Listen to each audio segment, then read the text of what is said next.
Hey friends, in today's episode, I get to interview Shobha Phillips, a champion for sustainability and inclusivity in the fashion industry. Shoba has successfully started two businesses, one being a sustainable line of nude intimates called Proclaim, and the other she co-founded called InTodo, which is a craft fair that celebrates diversity and inclusivity by bringing visibility to BIPOC creators. Shoba is a total powerhouse and has so much wisdom and inspiration to share with us on how she successfully built these two businesses. So let's get into my interview with Shobha Phillips. Hey, Shobha, thank you so much for being on the podcast. I'm so excited to have you. Thanks for having me. I'm excited to chat today. Yes. Okay, so Shobha, I don't know if you remember, but I remember when we met. We collaborated with another brand. We had a pop-up in Brentwood, and that was fun. Very interesting experience. Yeah. But I remember when we did that, I think you were just getting started at that Yeah, point. exactly. Yeah, and it's so incredible to see how much you've grown so far and everything that you've been able to do with Proclaim. And so I just want to go back, and if you can take me back to how you started and how the idea for the brand came about. Yeah. Yeah, I feel like we were baby brands when we first met Yeah. so long ago. But so I started Proclaim. It launched in 2017, but the whole idea was that I couldn't find a nude bra that matched my skin tone as, a woman with brown skin. And it must have been like 2015 when I was starting to think about this. And it just baffled me that it was like the year 2015 and this was still an issue. So I was working full time at that point, and nights and weekends I was kind of researching, like what would a solution for this look like. And I think I realized pretty quickly, or like immediately, that if I was going to solve this problem of not having inclusive nudes for women of color, there was kind of a bigger issue of just the fashion industry in general exploiting people of color for cheap labor, ruining their environments, whether it's through dumping chemicals or, the way that they treat the land that a lot of these garments are currently produced. So I think I knew initially, if I'm going to do this, I want to do this in a way that's sustainable and ethical and uplifts communities of color rather than exploit them, which is, I feel like, the way that the current fashion industry is set up. So it almost made it like easier because I had a clear path and vision to what I wanted to accomplish. So within about 2 years, I had found a manufacturer. So at the time I was living in San Francisco. So we did all of our manufacturing for that first launch in San Francisco using sustainable fabrics. I launched with one bra. It came in 3 nude colors. And immediately, so it started my Instagram account about 6 months before that and turned on the website and immediately saw sales. And then I knew like, oh, like people get this, people are responding. But I knew it was like onto something and creating something that obviously women needed. Hey friends, I'm going to briefly cut into this interview here because as I was editing this podcast episode of this interview with Shoba, I realized that I wanted to expand more on something that she said. If you notice, she said that as soon as she launched her site, that she instantly started seeing sales. And I didn't really expand on this in the interview. And so I thought that I would not be a good interviewer if I didn't go back for more context and ask her how this happened. Because a lot of times, new brands struggle to see sales immediately. So I got in touch with Shova and I asked her if she could provide more context to this. And here's what she said. When I started, I was lucky in that it was a lot easier to grow organically through Instagram. I started an Instagram account about 6 months before launching Proclaim, posting pics on my feed about my focus on inclusive nude bras and sustainable manufacturing with some behind the scenes content as well. I was able to find and engage with most of our early customers through that account, which linked to a landing page on my website where I was also collecting emails to notify folks when we went live. I think today it may not be via Instagram, but finding your community in real life or other platforms like TikTok is still important to developing that base and growing an email list before launching. I also launched with just one product, a bra in 3 nude colors. And I think focusing on community building rather than extensive product lines is another key. It gives you the flexibility to incorporate your customers' feedback into your assortment as you grow. You can create products more tailored to the customer you are building a relationship with. Okay, now back to our episode. So I guess fast forward to now. So that was 6 years ago almost. And now we've expanded from, just one bra to bras, underwear, loungewear, like tanks, slip dresses. And then we've also done swim collections as well. Wow. And did you have a traditional fashion industry background? Not necessarily. So in school, I'd studied business. So I studied marketing. And then I started my career path just a kind of traditional corporate route. So my first job was at Target Corp. And then I worked for Del Monte Foods, which is a CPG company. And really, I think I'm grateful that I kind of went that route too. I think having that business background has been super helpful in starting my own company and knowing kind of that business side. And then I've learned the design aspects as I've gone and working with experts in their field to bring these products to life. Yeah. So I'm curious, since your background wasn't traditionally in the fashion industry, what were some hurdles that you faced trying to navigate how to get these products produced? Well, let's see. There were a lot of hurdles. I think I learned a I'm lot sure. from mistakes that I made. I'd say when you're starting, so that one big issue I faced, I'd say two things. First of all, people not taking you seriously. And I remember I went to meet with, I want to say it was a fabric mill. And they were like, "Oh, we get a ton of influencers that want to start clothing lines." And I'm like, first of all, I'm not an influencer, but it's fine if you are. Like you're putting down this whole industry of hardworking people. Right.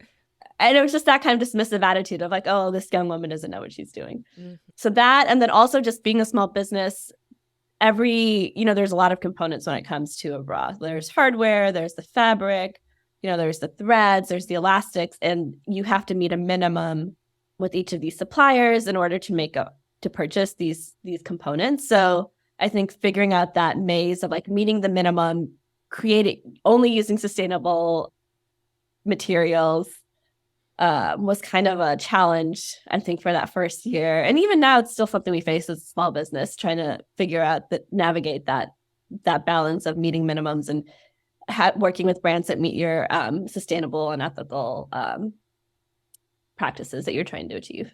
Yeah. And how were you able to find that first factory? Like, what type of research did you do, or how did you navigate that process? Yeah. So for my first collection, I wanted to be hands-on. So I knew I wanted to make everything in San Francisco where I was living at the time. So I worked with the local, I guess you'd call it like a, what are they? They're like a local manufacturing kind of contingent called SF Made.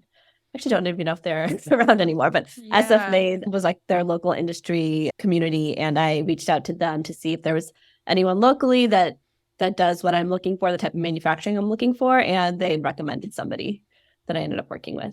Oh, that's amazing. It sounds like you had a lot more of an easier time with that than a lot of people, because I know it can be so hard to find, a lot of people are like gatekeepers in this industry, and no one wants to share that information. So it's so nice that you were able to find that so seamlessly.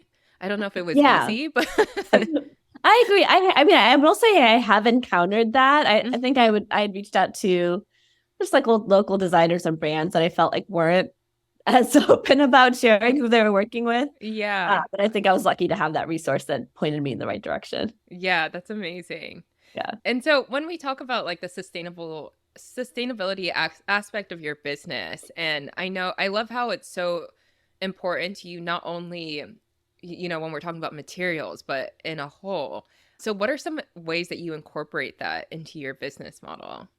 Yeah, I guess so. For me, with every decision I make, I'm always trying to think of how can I do this more sustainably. So the fabrics are one thing, and I try to use, I think for me, I don't think there's one solution when it comes to fabrications and fibers that we use. So we've worked with a variety of sustainable fabrics, including organic cotton, hemp, cupro.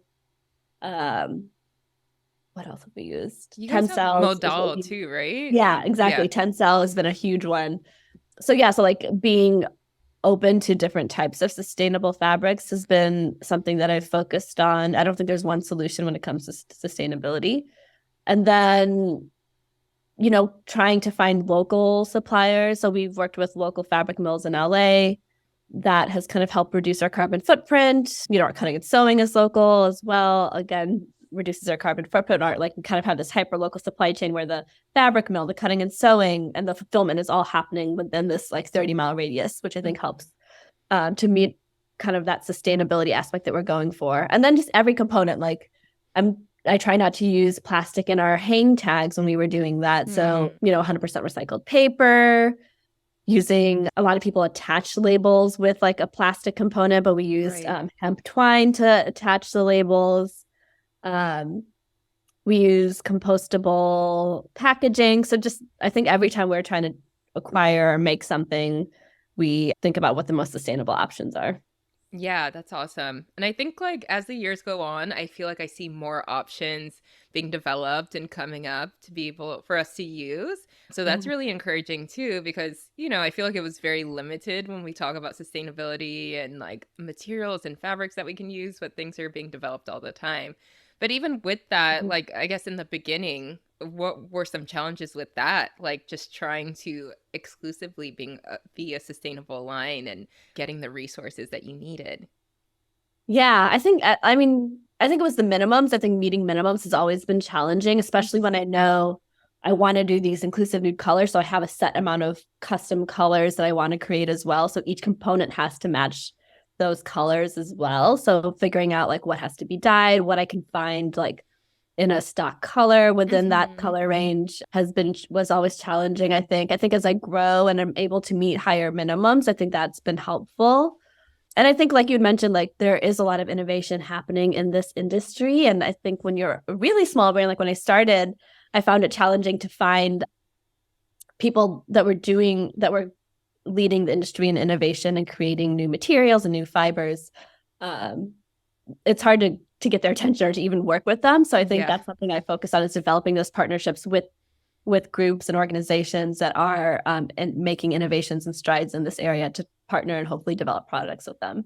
Yeah. I want to touch a little bit more on that. How important has like relationship building and networking been for you?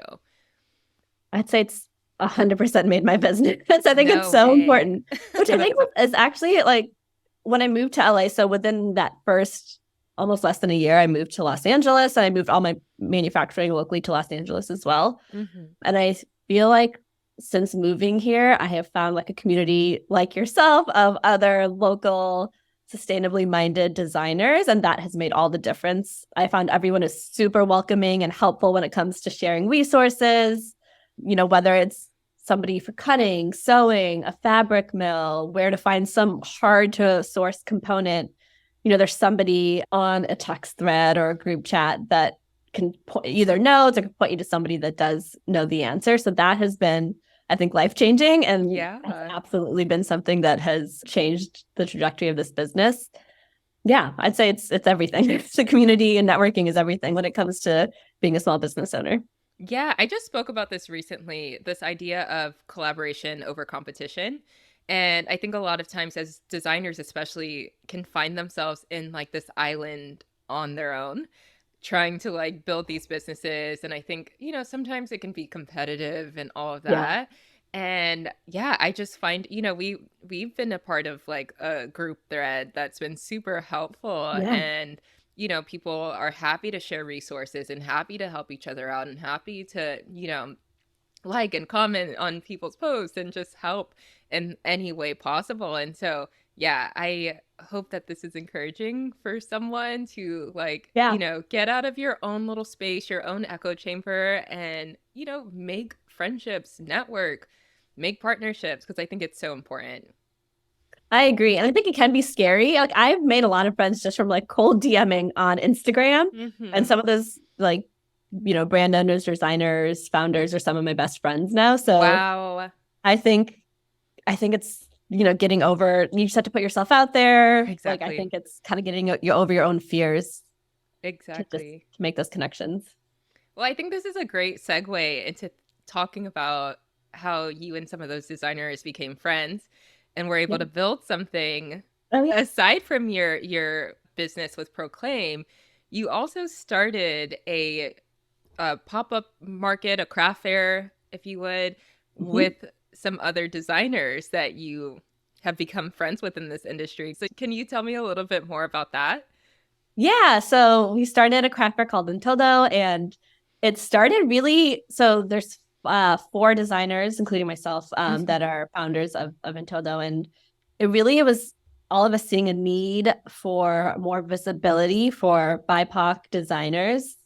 We'd all participated in marketplaces and different pop-up events where we felt like there wasn't good representation, diverse founders, and so we wanted to bring that perspective to a pop-up. So I think it was honestly like conversations we were all having on the side with each other, and then it just kind of came together one day where I think we were on, it was during COVID. It was like a group chat. We were talking. I think first somebody kind of joked like, "Oh, we should do something about this." And then we kind Mhm. of laughed. We're like, "Oh wait, we should do something. Like let's do it. Let's make a pop-up." So it was, so since it was during COVID, our first pop-up was a virtual pop-up. So it was bringing together BIPOC funded brands in an online marketplace for about a week in December.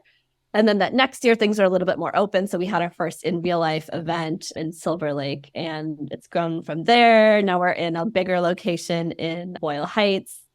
We have about 120 vendors that participate each year. We have thousands of people come through to shop and support these vendors, and it's become something that we all look forward to. We plan for it all year. Mm.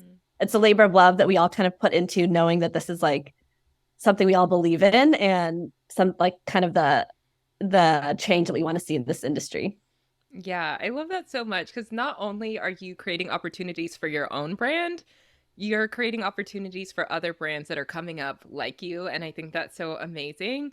And we both know we've done tons of these craft fairs and pop up Yes. markets. And I'm, like you said, you see this need and you solve the need by doing one for yourself. So I Yeah. love that so much. We just decided to kind of do it. It's a lot of work, I will say that, I but bet I it's think a whole it's something production. that, yeah. But I think it's something that we're all just very proud of, and it's the best vibe, I'd say. Like I think between the vendors all getting together and networking and creating like lifelong friendships, customers coming and feeling like seen and comfortable and represented, and like they're supporting their community. I think that it's like just a, there's nothing like it, I feel like. Yeah. So for brands who are looking to showcase at a craft fair like InTodo, what are some Mhm. things that you guys are looking for in the brands that you guys onboard and allow to showcase there? Yeah, I guess a unique design perspective is one, and we're always, I think the hardest part is always trying to curate a variety of types of brands. So across, women's apparel, men's apparel, unisex, home goods, jewelry, food, all these CPG products. Like we're trying to make sure we have a variety, so when customers come, they can almost hit everyone on their shopping list because this is a holiday market. Find something, a little bit of something for everyone. Yeah. And can you just touch on a little bit? Because I feel like, the whole idea of craft fairs and pop up markets, sometimes when you are a new designer, like this whole concept is totally new to you. And Yeah. it can feel like a big investment at the time. And like, you know, is this going to pay off? So I'm wondering if you can touch on a little bit about the opportunity that comes with showcasing at one of these fairs. Yeah, so as a vendor, you pay for your booth space. So we have a variety of, we do, and most craft fairs do have a variety of like what size imprint you want. So for like a larger space, if you have larger product or want to bring a lot of product to the show, or you could share booths, which makes it more cost effective. And if you're testing an utter new product or a new brand, I think that's an easy way to kind of see if this route's for you. And then it does, I will say, it takes a lot of time as when you participate as a vendor, because for me, for example, for apparel, I have to tag everything to make sure that as a direct to consumer brand, I'm not necessarily tagging, having price tags and everything, but to get ready for these shows, you're tagging, you're putting price tags, you're putting the sizing on there so people can easily shop your brand, and kind of thinking through when somebody comes to my space, what that looks like. Because, as a D2C, we're usually like selling on our website, and Hmm. selling in real life is like a whole different thing. Yeah. So thinking through like making it easy to shop, aesthetic, like having flowers and different things like that. And then, enticing customers to come in, like whether it's sales pricing or, different deals like that. So it takes, I think, a little bit of planning to participate and like make sure you're optimizing your space. And then, it's long days. So like our show is, I think, 7 or 8 hours. So whether you're doing it yourself or you have a friend or an employee helping you, like planning out your staffing for the event and then setting up and then tearing down is also kind of a separate component too. Yeah. It's a lot, but I think So I had been saying it out. I'm like, oh, this is nice. But it's also really fun. So I think the thing I'm not touching on is what you get out of it. Oh, So yeah. with ours, I think one thing we try to differentiate ourselves with, and one thing that's important to us, because I think we all come from the founders all come from the brand side, is that community building aspect. So we've had the last 2 years, we've had our sponsors who are great brands that kind of align with their values hold these dinners leading up to the event where local brands are able to come and like have this nice dinner, get to know each other, get to meet each other, because the days of the event can be very chaotic and it's a time for all of us to come together and meet and like make those connections in a kind of relaxed setting. So I think that's been really important to us and something we really want to expand upon as we grow is that community building aspect and creating the space for all of our vendors. Yeah, and I think that's at the core of what you guys do too, the community, and it gives the Yep. opportunity for that networking. But aside from that too, like I think that, when we talk about craft fairs, whether it be InTodo or any other craft fair that aligns with your brand, it's a great revenue stream as well, Yep. for your business to get offline. And also, I think just to get that customer feedback. I don't know about you, but the Yeah. first one that I did, I'm like, wow, this is so awesome. Like I can actually see people trying on the clothes, see how they're wearing, get so much customer feedback so I can go back and, change some things, make some amendments and make the product work even better. So I think that's an opportunity too. Absolutely. Yeah, exactly. I think as we have rare chances to be in front of customers as mostly direct to consumer brands that are online. So I think that is like the one opportunity, like the few opportunities you have to like interact with customers, get to know them, just even just getting to know what more about them. So you're able to like create products better that meet their needs. But like you're saying, yeah, fit, sizing, seeing what colors or patterns people are drawn to, and you could have a conversation like what would they like to see, and that can help inform like what direction you're going to go as a business in general. Yeah. You really, and just observing, just seeing like how people are shopping, I think is super helpful, like invaluable as a business to see that. Yeah, totally. Okay, Shobha. So, out of all of these amazing things that you're doing, like you are like the culmination of make good fashion, like all the way around. It's like your brand. So, I'm curious, what out of all of these amazing things that you're doing is something that you're most proud of? Oh man, I think it's honestly just starting. I think starting a business is incredibly hard. Well, I'll say starting and then sticking with it. Right, So right, right. I think the first step of starting is like there's a lot of self-doubt I think that goes into it. I think for me, it took me a while to realize that I don't know if like afraid of failure is the right word, but kind of afraid of that unknown of what could happen if this didn't work out. And I almost didn't even let my mind go there. Like I just knew somehow internally that this was going to work out. Yeah. So just like putting that faith into this whole process and then sticking with it. I think the thing I learned about being an entrepreneur is there's so many ups and downs. It's a roller coaster, and I've gotten better about celebrating those like highs. I think I used to like it would happen and I would just move on and Yeah. moving on to the next problem solving thing I have to do. But like taking time, like when I launch a new product now, I'll like take that day off or not that day, a few hours off, and I'll like go out to a nice lunch and like just really make sure that I'm celebrating like this accomplishment. Love. And then the lows, because there are lows. And I think just knowing that they're coming and that they're going to pass, I've gotten to that part of being a business owner now. So just like not getting too low when it gets low and knowing that it's not the end of the world. I think I used to think like, oh my gosh, this is it. This business is over. And Yeah. there's always a solution. There's always going to be another way to get through this. Yes, that's such a healthy approach. Like, definitely need to celebrate. It can be so easy to like, you experience a high and then you just let it pass and you're like, okay, on to the next, on to the next. And I think being intentional about taking that time to just sit and enjoy and to like bask in this accomplishment is so important, because then I Yep. feel like it helps you not to burn out as quick, you know? Yeah. So that's so good. I'm going to take a little page from your book because I definitely don't do that yet. Yeah, just like a tiny little ritual, like when something good happens that you like make sure that you Yeah. acknowledge it. I think it's great. Yeah.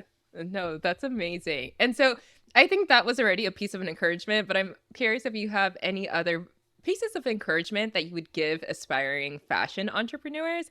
I know we Yeah. need a lot. So, Let me think. I think for me, if especially people that are trying to be in the sustainability space, Mhm. I think it can be intimidating and like you're trying to do something in a perfect way when at the end of the day there's no perfect solution. I think for anything that we're trying to do, I think there's the journey of trying to always do better.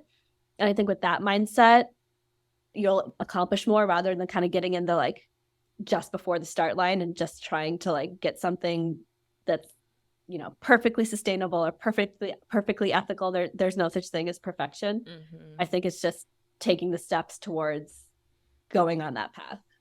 Yeah, that's so good. That takes a lot of pressure off of a lot of people. Yeah, because I think I put that pressure on myself. It took me a while to launch even because I was trying to perfect everything, and then at Yeah. one point I realized like, oh, this I just need to put this idea out into the world. It's never going to be perfect. Yes, you just set a lot of people free. Yeah, I hope so. Okay, Shoba. So, where can we find you for both Proclaim and InTodo? Yeah. Okay. So Instagram is probably the best place to find us and follow the journey. So Proclaim is where Proclaim, WEAR, Proclaim. And then InTodo is intodo.us. That's INTODO.us. And they can also apply to be vendors at the fair on the website, right? Yep. I should know this, but I don't know the open up applications, but it's in spring sometime. So if you sign up for emails on the website or follow us on Instagram, we'll always make those announcements there. Amazing. Oh my gosh, Shoba, you've been so amazing. I feel like this was like a little master class in this a few 30 minutes. I'm like so inspired. So thank you so much for being on the podcast and just for blessing us with all your wisdom and sharing a little bit about your journey. Thank you so much for having me. You had such great questions. This was such a good conversation. And like we were saying earlier, like a good reminder of why we're doing this. Yes, yes, we need it. All right, Shoba, have a good one. You too. Thank you. If you are so inspired to create a sustainable brand after listening to Shova's interview today, I have an amazing resource for you. I've compiled a list of amazing sustainable fabrics and techniques so that you can begin exploring textiles that you can use to incorporate sustainability into your brand. Oftentimes, as designers, we can feel so limited or uninformed about which textiles are actually sustainable. So, this guide is going to help you out with that. All you have to do is head over to makegoodfashion.com/ethical sourcing. Again, that's makegoodfashion.com/ethical sourcing, or just check the show notes for the link.